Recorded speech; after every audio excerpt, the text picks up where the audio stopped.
ओम श्री गुरुवे नमः। ओम शांति शांति शांति। प्रणाम भगवान। भगवान योग वासिष्ठ महारामायण से उपसंप्रकरण सर्ग नंबर 87 से 88 और शीर्षक है महामुनि वीतव्य की ओंकार की अंतिम मात्रा का अवलंबन करके परमात्म प्राप्ति रूप मुक्त अवस्था का तथा मुक्त होने पर उनके शरीर प्राणों और सब धातुओं का अपने अपने उपादान कारण में विलीन होकर मूल प्रकृति में लीन होने का वर्णन। सत्संग लेते हैं भगवान। श्री वशिष्ठ जी कहते हैं, रघुनंदन, इस प्रकार धीरे धीरे प्रणव का उच्चारण करते हुए महामुनि वीतव्य संकल्प और इच्छाओं से रहित होकर अंतिम भूमिका को प्राप्त कर अकार उकार मकार और अर्धमात्रा से युक्त पादों के भेद से ओंकार का स्मरण करते हुए ब्रह्म के स्वरूप में संसार का जो अध्यारोप है उसका बाध करके, अर्थात केवल ब्रह्म के सिवा अन्य कुछ नहीं है, इस प्रकार निश्चय करके अविनाशी विशुद्ध परमात्मा के स्वरूप का चिंतन करते थे। कल्पित बाह्य और अभ्यंतर, स्थूल सूक्ष्म और सूक्ष्मतर संपूर्ण त्रिलोकी के पदार्थों का भी परित्याग करके वे शोभ शून्य आकार वाले महामुनि वीतव्य नित्य आत्मस्वरूप में ही स्थित थे। वे पूर्णचंद्र की तरह परिपूर्ण थे तथा मंदराचल की तरह स्थिर थे। तदंतर नेति नेति इत्यादि श्रुतियों से बोधित जो अद्वैत तत्व है और जो वाणी का भी अगोचर है, उस तत्व को ये मुनि प्राप्त हो गए।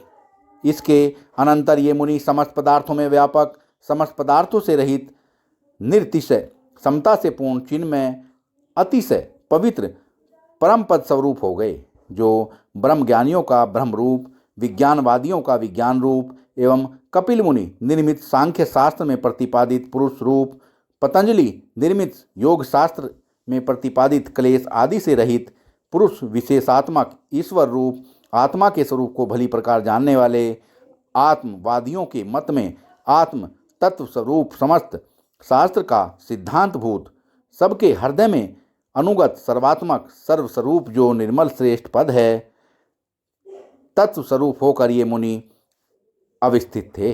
जो तत्व वास्तव में अद्वितीय होने के कारण एक और माया के संबंध से भी अनेक भी है, जो माया से युक्त होने के कारण सगुण और वास्तव में माया से अतीत निर्गुण है, तत्स्वरूप होकर ये मुनि स्थित थे।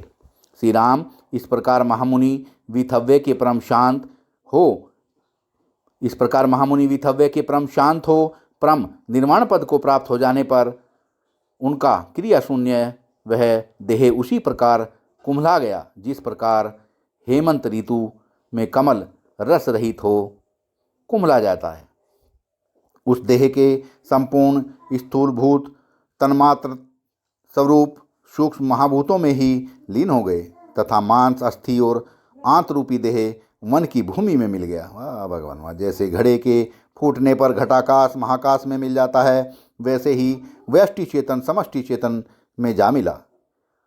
उस शरीर के तन्मात्र रूप सूक्ष्म भूत अपने उपादान कारण मूल प्रकृति में लीन हो गए। इस प्रकार उन महामुनि के शांत हो जाने पर सभी पदार्थ अपने अपने उपादान कारणों में लीन हो गए। श्री राम महामुनि वीतव्य की यह सैकड़ों विचारों से युक्त मोक्ष कथा तुमसे मैंने कही है। अब तुम अपनी प्रज्ञा से इसका विवेचन करो। जिस तत्व का मैंने तुमसे वर्णन किया है, जिसका वर्णन कर रहा हूँ और जिसका वर्णन करूँगा, चिरकाल को प्रत्यक्ष रूप से देखने वाले तथा चिरकाल तक जीने वाले मैंने उसके विषय में विचार किया है और पूर्ण रूप से उसको स्वयं देखा भी है। ज्ञान से ही मनुष्य दुख के अभाव को प्राप्त होता है, ज्ञान से अज्ञान का विनाश हो जाता है, ज्ञान से ही परमात्मा की प्राप्ति रूप परम सिद्धि मिलती है, ज्ञान के बिना नहीं मिलती। इसलिए मनुष्य को ज्ञान की प्राप्ति के लिए प्रयत्न करना चाहिए।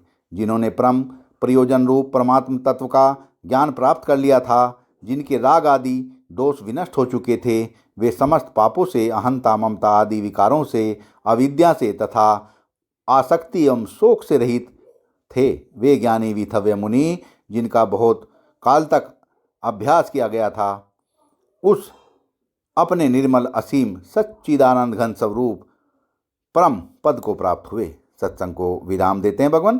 प्रणाम भगवान।